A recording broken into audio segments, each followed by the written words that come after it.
இட்லி தோசைக்கு இந்த மாதிரி ஒரு புதினா சட்னி செஞ்சு பாருங்க. ரொம்ப ஈஸிங்க.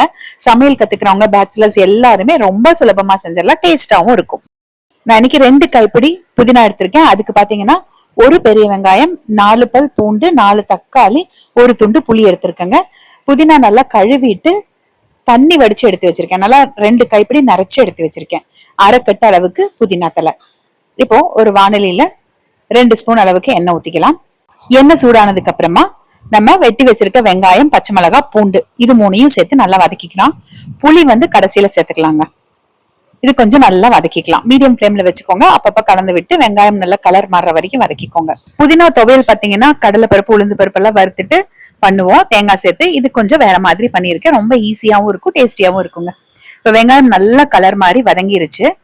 இந்த டைம்ல புதினா இலைய தண்ணி வடிச்சிட்டு உள்ள சேர்த்துக்கலாம். காரம் கரெக்டா இருந்ததுங்க. உங்களுக்கு சின்ன பசங்க சாப்பிடுறாங்கன்னா 1 கம்மியா சேர்த்துக்கோங்க.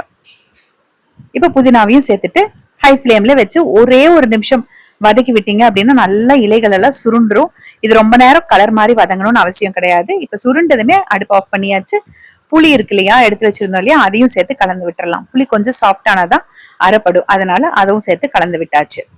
நல்லா ஆறினதுக்கு அப்புறமா மிக்ஸி ஜார்ல சேர்த்துக்கலாம். இன்னைக்கு என்னோட பையன் தான் செய்யறான். நான் என்ன பண்ணணும்னு சொல்லிட்டு அது மாதிரி பண்ணிட்டாங்க.